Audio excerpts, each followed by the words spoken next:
Oke, jadi ada kendala dari segi kamera ya, tapi nggak apa-apa.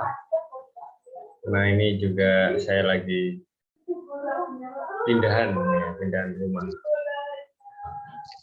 Proses ketika yang sedang. Oke, suara saya udah jelas ya. Bismillah. Alhamdulillah pada malam hari ini kita bisa kumpul lagi, sharing-sharing lagi tentang ilmu penjualan ya, bagaimana cara menjadi reseller yang sukses.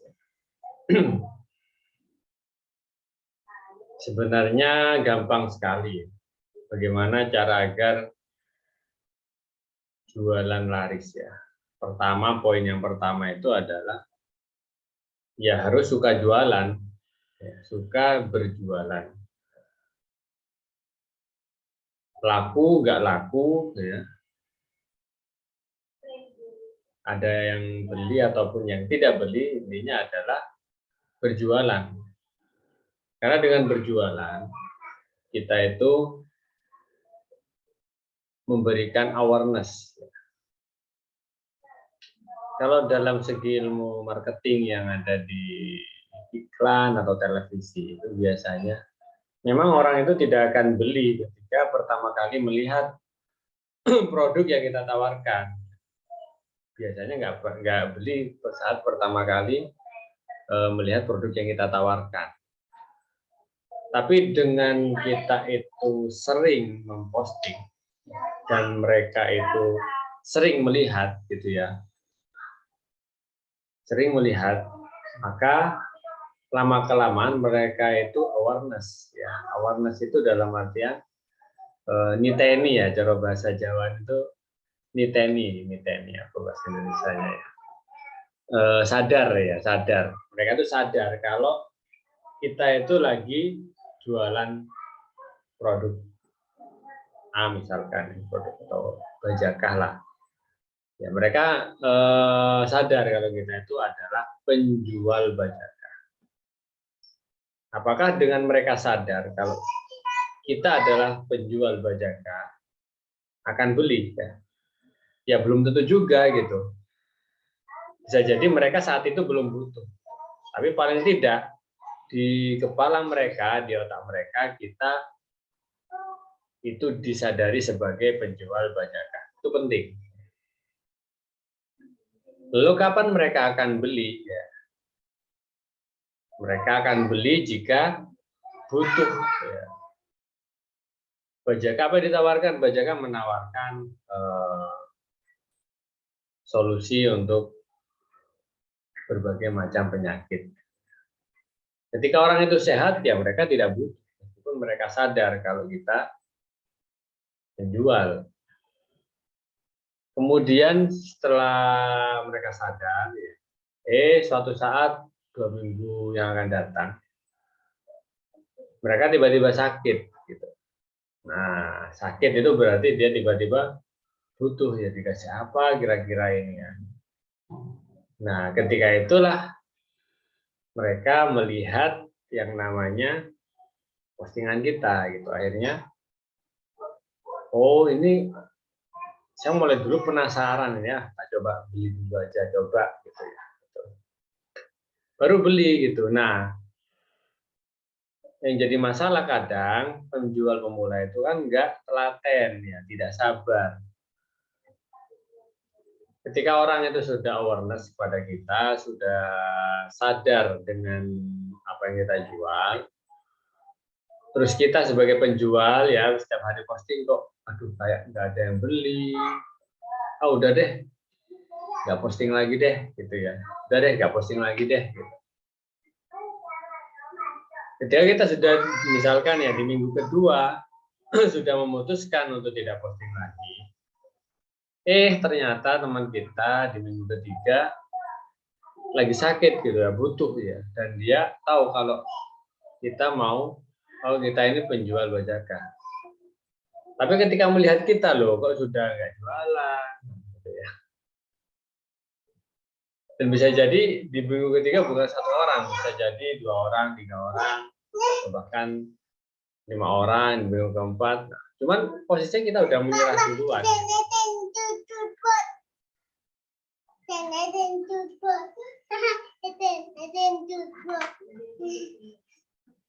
Kita menyerah duluan dan akhirnya apa ya? Akhirnya ya rezekinya akan diambil orang yang lain gitu ya. Jadi intinya adalah itu tadi pertama yang memang harus sabar seperti itu karena masih pemula. Ya. Kalau mau cara yang paling cepat itu ya tentu saja dengan cara beriklan. Tapi kalau kita iklan maka yang ada ya resikonya semakin tinggi gitu ya. Jadi kita iklan tapi nggak ada yang beli malah kita rugi lebih banyak. Kalau cuma sekedar posting, jawab-jawab chat, ya itu ya kita ya mungkin modal kita cuma modal waktu saja. Gitu. Intinya itu adalah harus sabar. Saya dulu ketika jadi reseller ya sama gitu. Bulan 1 saya punya stoknya belum habis, udah masuk bulan 2 gitu ya. Saya beli, saya stok lagi ya.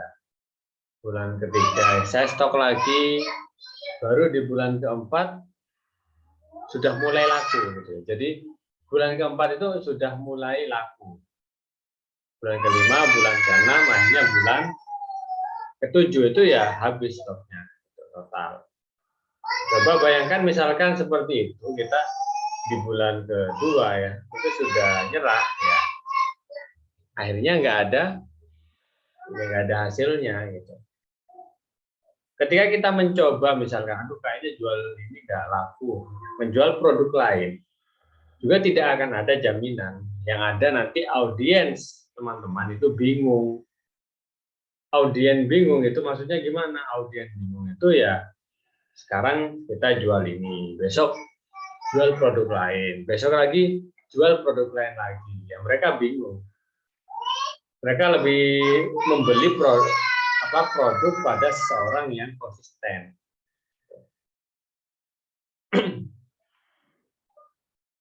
Seperti itu. Jadi harus sabar dan konsisten. Nah, kita akan melanjutkan pembelajaran kita yang kemarin.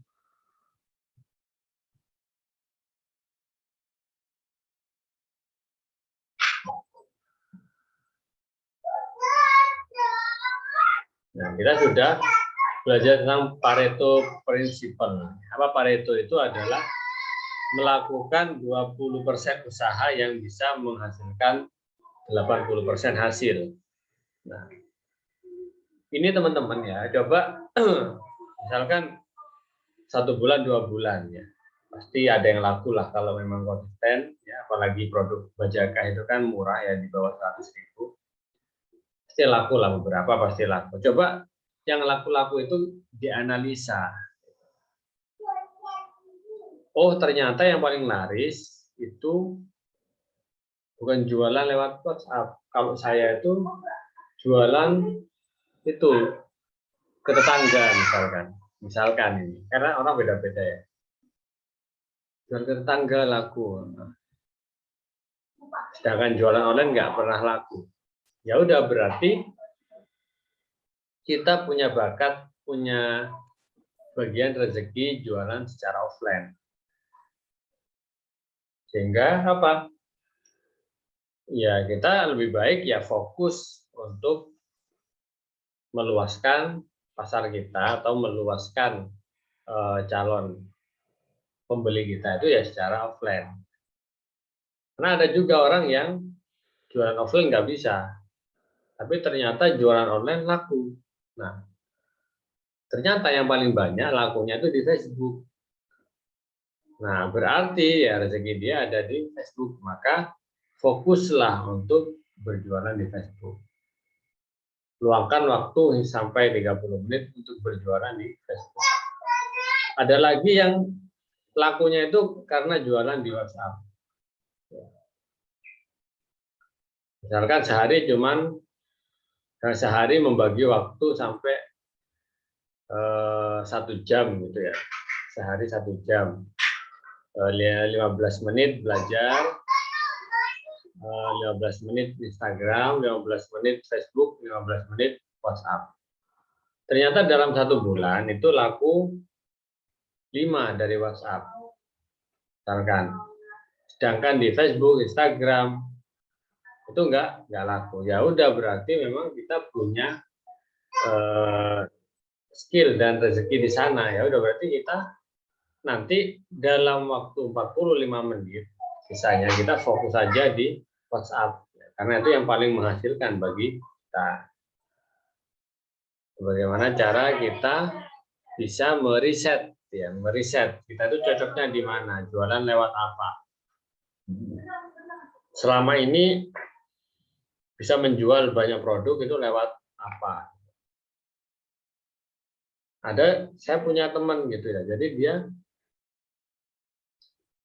jualan biasa ya, posting tiap hari. Itu yang target dia ya, pokoknya sehari laku 2 atau sebulan 60 ya. Baru dia bisa makan, bisa menghidupi keluarganya. Kalau di bawah angka itu maka ya bisa dikatakan kurang hariannya. Dia fokus melawan seperti itu gitu. Ya memang betul bisa gitu, sehari 2, kadang ada 3, kadang 1, kadang nggak pernah. Tapi secara jumlah total 60. Cuman ya dia itu kan punya banyak sekali teman pebisnis online juga ya. Punya banyak teman reseller juga. Nah, akhirnya dia menawarkan peluang bisnis kepada teman-temannya yang jualan tadi. Ternyata alhamdulillah banyak sekali yang berminat, dan akhirnya apa? Dalam waktu yang sangat singkat ya, karena memang dia punya banyak teman berbisnis online, penjual online ya. Banyak yang stok ke dia gitu ya. Ada yang stok 5, 10 gitu. Dan dalam waktu 2 bulan dari yang mana yang sebelumnya dia cuma bisa menjual 60, 50, 60, 60 ya. Setelah dia fokus menjual produk dia ke reseller atau istilahnya dia jadi agen, maka omsetnya meningkat drastis, dan dalam waktu beberapa bulan dia bisa menjual 1000 piece. 1000 piece. Itu dengan menjual ke para reseller ya, dan dia menjadi agen. Nah, sehingga dia akhirnya sampai sekarang itu fokus membina reseller dengan produk yang sama. Fokusnya membina reseller, dan dia sudah nggak jualan lagi kayak jualan produk untuk penyakit misalkan, itu sudah. Jadi dia membuat komunitas bisnis, kemudian membuat peluang bisnis menjadi reseller dan sebagainya. Dia akhirnya fokus dari menjual produk ke orang yang sakit menjadi fokus menjual produk kepada para pebisnis, atau dia jadi agen dan menjual ke reseller. Meskipun keuntungannya lebih dikit daripada menjual ke konsumen, tapi reseller itu cepat repeat ordernya gitu ya.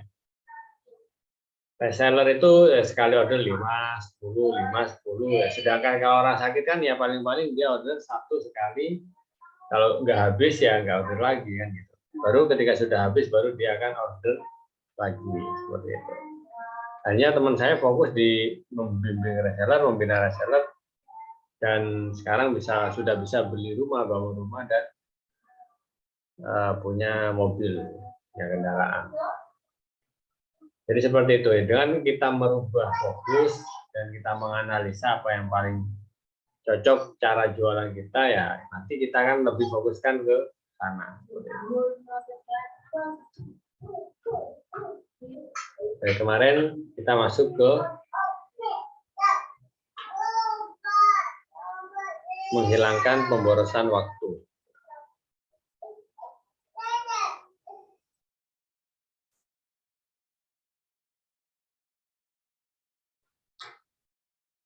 Baik, apa saja sih yang memboroskan atau menghabiskan waktu kita ya? Yang pertama adalah multitasking, kemampuan untuk melakukan bermacam-macam kegiatan sekaligus. Ini juga sudah kita tes kemarin ya, tentang menulis huruf 1 sampai 28, Romawi 1 sampai 28, ABCD sampai Z. Nah, itu akan jauh lebih lama mengerjakan kalau diacak. Tapi kalau 1, 2, 3 sampai 28, kemudian ABC sampai 28 huruf, itu kan lebih cepat. Beda dengan campuran 1 A, 2 B, nah 3 C itu akan lama seperti itu. Jadi jangan jadi mudah. Kalau misalkan banyak pekerjaan gimana? Ya udah dijadwal 30 menit khusus kegiatan A, 30 menit khusus kegiatan B, 30 menit khusus kegiatan C misalkan. Itu dibagi ya. Jangan menggabungkan gitu. Jangan sampai menggabungkan. Mengerjakan A sambil mengerjakan B atau mengerjakan B sambil mengerjakan masalah C ya. Itu multitasking yang akhirnya menyebabkan waktu kita terkuras banyak.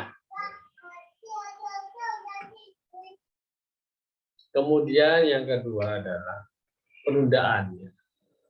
Menunda mengerjakan hal yang kurang penting karena dipandang lebih mudah dari mengerjakan yang menjadi target utama. Jadi menunda itu juga salah satu masalah. Contoh, setelah teman-teman belajar malam ini, teman-teman semangat, langsung mau praktek, tapi nanti, aduh, besok aja dia prakteknya, sekarang udah malam tidur. Ketika bangun tidur, ya mau praktek, wah tapi ini masih ada urusan A, urusan B, urusan C, nanti aja deh kalau udah ada waktu. Seperti itu terus sampai seminggu, 2 minggu, akhirnya nggak praktek-praktek, ilmunya udah hilang. Makanya mentor saya mengatakan ya, waktu paling baik untuk mempraktekkan itu adalah ya kurang dari 1 jam. Misalkan kita diajarkan sholat duha, misalkan kita diajari sholat duha. Posisinya itu sudah jam 9 sudah sampai jam 10 pagi ya. Ya akhirnya ya setelah kita diajari sholat duha ya kita langsung aja sholat duha saat itu. Nah, itu maka hasilnya akan sangat maksimal daripada menunda nanti akhirnya enggak kejadian. Kemudian ada gangguan lain ya. Contoh di sini hasil riset menunjukkan rata-rata karyawan mengalami gangguan setiap 11 menit. Dan begitu terganggu butuh 5 menit kembali untuk fokus bekerja. Ya mungkin gatel mau lihat Instagram, gatel mau lihat TikTok seperti itu, sehingga mudah sekali terganggu atau terdistraksi dengan kegiatan-kegiatan lain.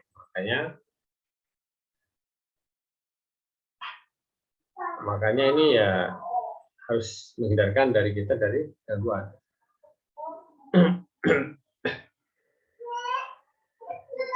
Ini ada draft system, RAFT, River. Adalah meneruskan atau delegasikan kepada orang yang berkompeten.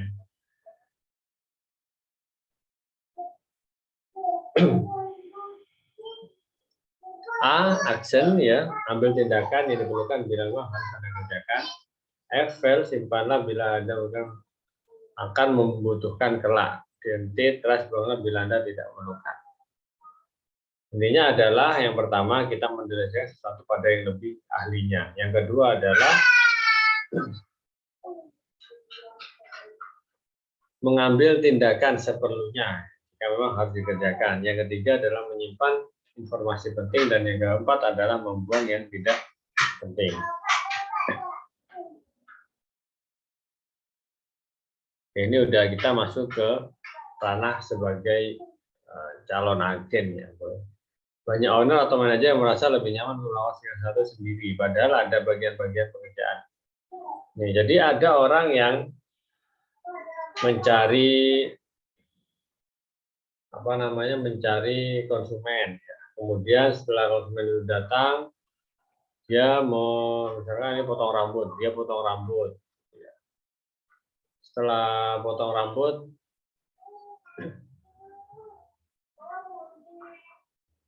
Malamnya ya dia capek gitu ya. Kenapa ya? Karena motong rambut sendiri. Coba kalau misalkan didelegasikan maka akan jauh lebih ringan.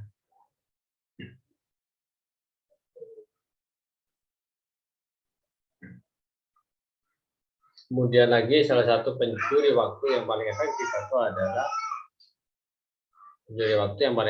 itu adalah rapat yang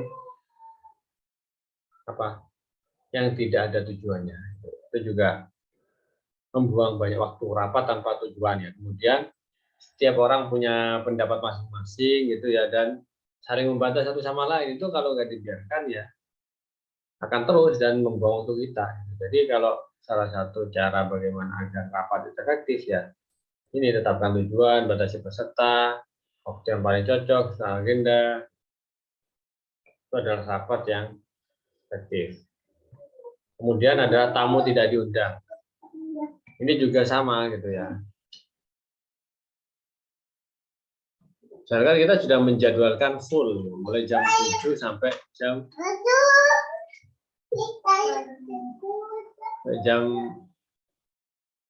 4 sore misalkan. Udah kita jadwal nih. Dan itu padat ya. Jam sekian harus belajar YouTube, sekian kerja, sekian jam sekian harus bikin copywriting dan sebagainya. Ternyata ada teman kita datang dari luar kota. Ya, kalau kita misalkan mau menemui dia, menemani dia ya, jadi waktu kita tidak terbuang sia-sia ya. Waktunya terbuang sia-sia. Ya. Makanya untuk tamu itu ya harus betul-betul kita pilih, ya harus kita pilih dan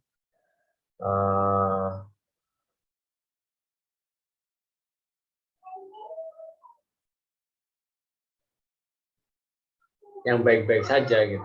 Ya, yang kiranya kurang baik kalau ada yang mau bertamu gitu ya, kita alasan aja kalau kita ada kegiatan, kita lagi sibuk gitu. Jangan sampai sungkan gitu. Semua tamu, ya, karena bagaimana ya, tamu ini ya memang baik gitu ya. Tapi kalau kebanyakan tamu juga kita nggak bisa kerja. Apalagi tamu yang tidak diundang, datangnya mendadak, ini juga bahaya, bisa mengurangi waktu kita.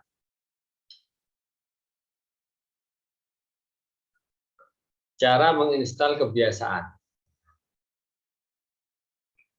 Bagaimana cara menginstal kebiasaan itu? Ini dalam buku Atomic Habits ya. Kebiasaan secara otomatis.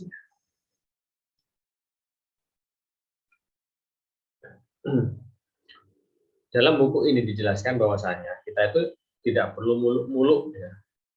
Tidak perlu muluk-muluk menjadi orang hebat dalam waktu seketika dan waktu cepat. Karena kalau kita berubahnya cepat, maka berhentinya juga cepat.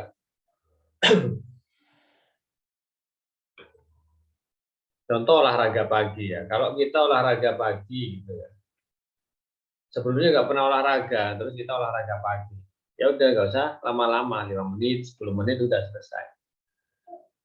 Jangan karena nggak pernah olahraga tiba-tiba langsung 2 jam lari, ya langsung sakit semua. Jadi semua harus bertahap, ya 5 menit, 5 menit, 5 menit, besok lagi dapat seminggu, tambah lagi 6 menit, dapat sebulan lagi, ditambah lagi 7 menit, dan seperti itu. Maka dengan kita menambah progresnya sedikit demi sedikit itu tidak terasa. Dan itu akan menjadi kebiasaan yang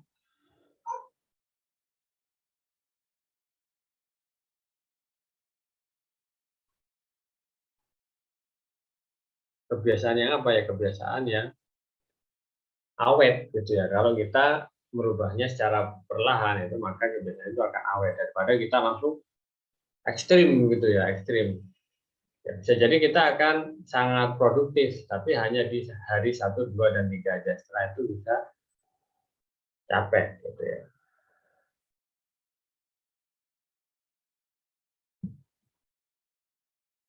Ini membahas tentang otak manusia.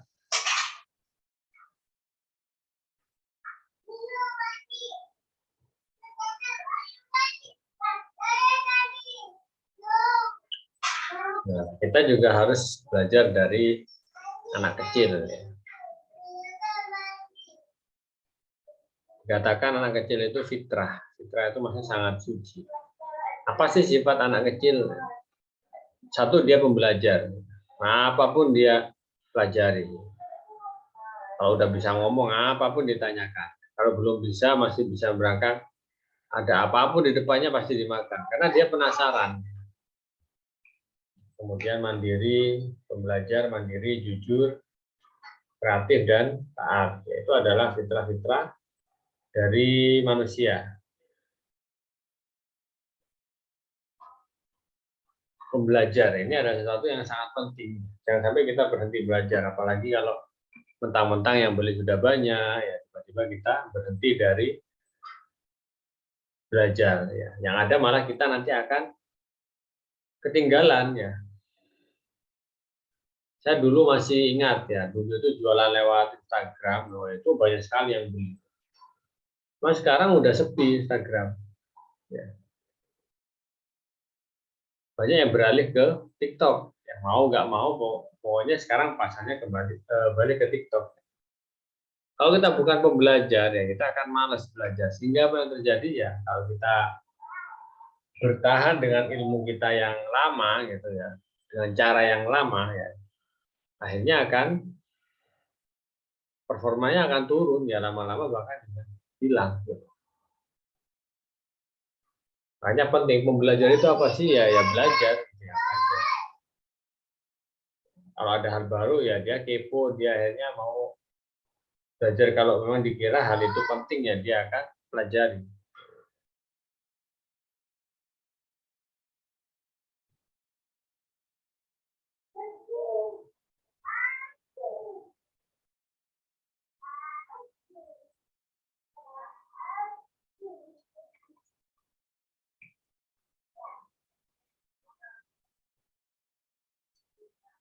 Contoh ya di 21 hari closing ya, ini ya banyak sekali contoh ini ya, setiap hari jawab 5 sampai 20 story teman. Belajar bisnis via YouTube, ini ada linknya, tinggal belajar. Buat story sering sudah kita pelajari. Nah, hal-hal yang semacam ini meskipun sederhana, ya, itu kalau dilakukan tiap hari hasilnya akan sangat maksimal gitu ya. Dan kita kalau sering belajar ya, setiap hari belajar lihat YouTube tentang bisnis, ilmu marketing ya otomatis lama-kelamaan kita juga akan ikut jago ya. Ya ikut bisa lama-kelamaan kalau kita sering niru.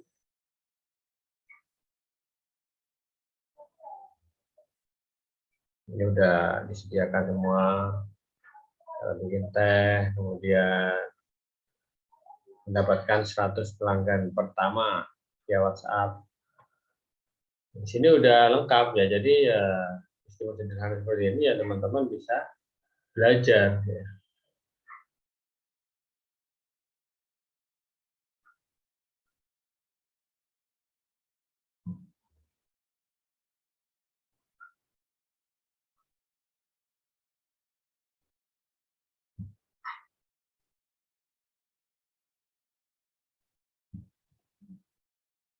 Contoh lagi automatic habit ya, bagaimana cara membuat kebiasaan ya. Misalkan berjualan ya udah paling enggak jualan sehari atau 2 hari sekali misalkan. Kalau udah agak apa namanya agak jago ya bisa ditingkatkan menjadi 3 kali seminggu atau 4 kali seminggu. Itu lama-kelamaan bisa setiap hari.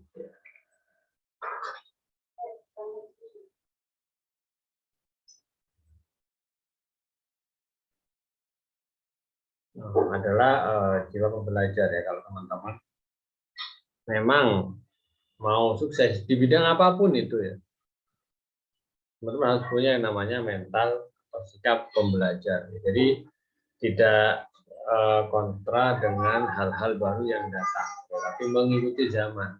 Itu adalah arti dari orang yang pembelajar.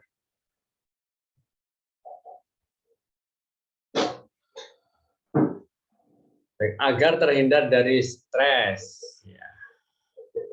Ya, agar pertama tetapkan hari untuk bekerja. Makanya itu tadi harus dijadwal ya, berapa jam kerjanya, berapa jam istirahat, berapa jam waktu untuk keluarga kita, itu harus ditetapkan sehingga otak kita itu tahu ya seharian kita harus ngapain. Kemudian tetapkan hari untuk kerja keras. Kenapa kok harus ada hari untuk kerja keras? Kenapa enggak hari untuk libur? Kok hari untuk kerja keras ya? Balik lagi ke kaidah pertama, semakin keras usaha kita ya hasil kita akan semakin banyak. Makanya harus ada jadwal untuk kerja keras. Kemudian selain jadwal hari untuk kerja keras juga harus buat hari untuk santai. Misalkan hari Minggu. Oh, hari Minggu udah nyantai deh.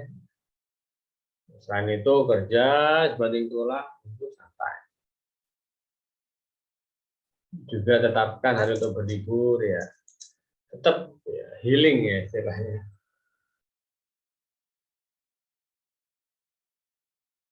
Dan berlibur nggak harus mahal ya. Berlibur ya semampunya. Karena kalau berlibur tapi memaksa juga ya itu ujungnya juga tambah stres karena pengeluaran banyak. Nah, yang penting kalau menurut saya ya kemanapun kita itu adalah bagaimana kita bisa saling bermain sekeluarga ya. Itu akan lebih ceria, lebih semangat daripada kita jauh-jauh ke luar negeri tapi kebersamaannya kurang. Itu juga tidak begitu tidak begitu baik ya. Jadi yang lebih baik adalah kebersamaannya antara keluarga itu kuat sehingga tidak ada yang namanya terjadi masalah sehingga tentram ya, itu tentram. Contoh ya Senin kerja biasa.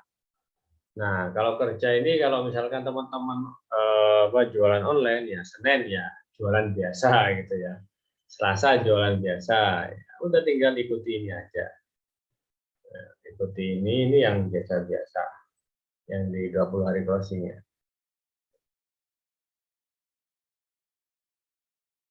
Nah, Jumat baru kerja keras, harus ada satu waktu di forsir gitu.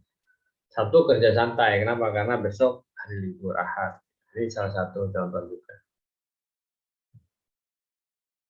Ya, baik seperti itu ya. Jadi jangan sampai stres ya kalau berjualan. Kalau nggak ada yang merespon udah biasa, kalau di PHP juga sudah biasa gitu ya.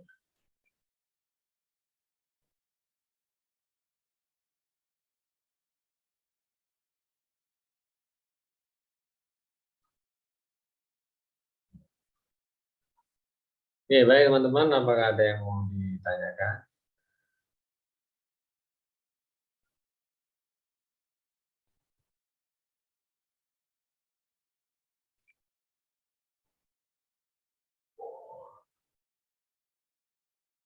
Oke, jadi akan saya ulangi lagi ya rangkumannya. Hal-hal yang membuat waktu kita boros. Pertama, mencoba melakukan banyak hal dalam satu waktu, itu bikin waktu boros. Yang kedua, suka menunda. Yang ketiga adalah suka terganggu ya, fokusnya terganggu dengan hal-hal lain. Contoh, kerja dikit-dikit, pengen lihat Facebook, pengen lihat Instagram. Padahal ya nggak ada yang nge-like, padahal dia jarang bikin status, tapi buka aja Instagram, nggak tahu cari-cari apa. Ya, ada gangguan, kemudian ada rush system ya. Refer, act, file, dan trust ya. Refer berarti mendelegasikan pada orang yang jauh lebih berkompeten. Yang kedua adalah mengambil tindakan yang memang harus dikerjakan. Yang kedua, yang ketiga file disimpan yang dibutuhkan, dan yang terakhir bahwa jika tidak diperlukan. Ya. Dan yang terakhir adalah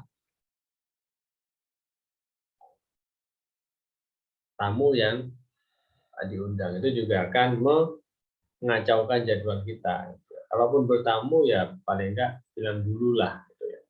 Jam sekian mau ke rumahmu, sehingga sohibul bait atau yang punya rumah itu bisa siap-siap seperti itu. Jangan tiba-tiba masuk rumah, mobil datang tiba-tiba, itu malah bikin pemilik rumah itu nanti apa ya, repot gara-gara dia.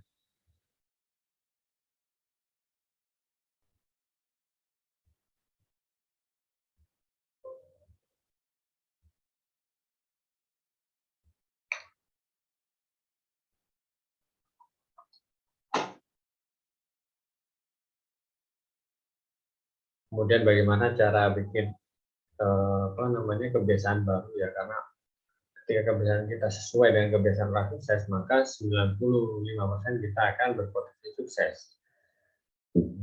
Bagaimana cara membuat kebiasaan baik itu? Yang pertama adalah 1% lebih baik dari hari kemarin. Intinya adalah ya hari besok harus lebih baik ya daripada hari sebelumnya, meskipun tidak banyak selisihnya dan tidak banyak apa namanya, kesulitannya. Tapi paling enggak besok harus jauh lebih baik, besok jauh lebih baik ya.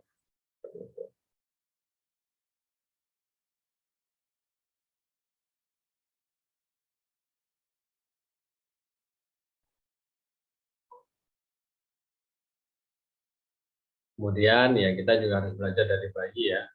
Salah satu sifat bayi yang luar biasa adalah pembelajar. Jadi ketika kita di atas angin pun ya, bisa kita besar sekali, itu jangan sombong ya, karena bisa jadi zaman berubah dan datang pesaing baru,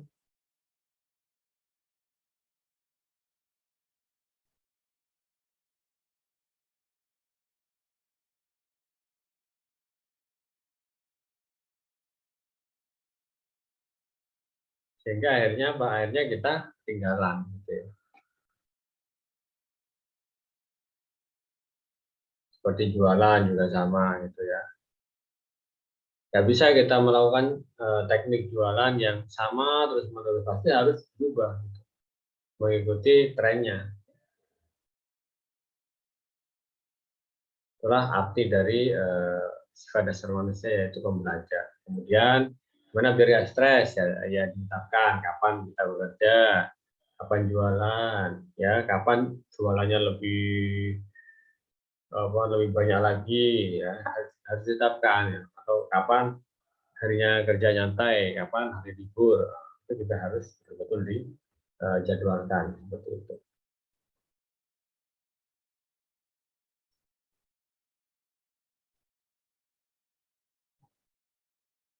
Baik ya, semoga apa yang saya sampaikan dari tadi ya bisa bermanfaat dan bisa langsung dipraktekkan ya. Inti tadi saya bilang bahwa inti dari jadi reseller itu ya harus sabar ya. Kenapa? Karena kita masih pemula, kita masih belum punya nama yang besar ya, nggak kayak artis, nggak kayak tokoh-tokoh besar ya, tapi kita ya orang biasa, maka harus sabar. Jualan laku nggak laku, ikhtiar, yang penting kita mulai. Karena nanti yakin pasti ya, kita akan sampai pada sebuah titik bahwasanya kita itu ya bisa jualan, jago jualan saja dengan jam terbang, harus pengalamannya banyak.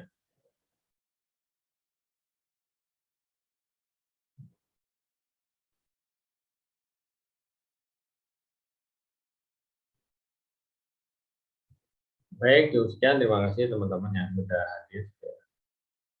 Kalau besok pertemuan ke depan itu akan ada materi baru ya, materinya banyak.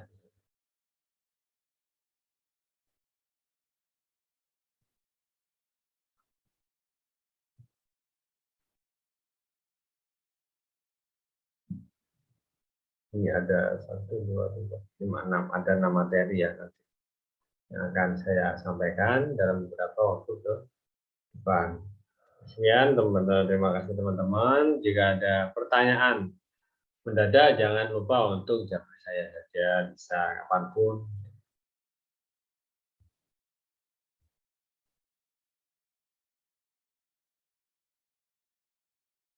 Nggak mau tanya misalkan tentang sakit ini gimana, udah japri aja nggak apa-apa.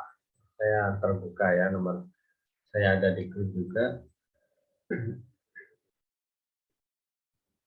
Terima kasih teman-teman sudah hadir. Saya doakan semoga dagangan teman-teman laris manis ya, semoga dapat rezeki yang halal dan semoga segala hajat dan juga keinginannya akan dikabulkan. Allahumma Assalamualaikum warahmatullahi wabarakatuh.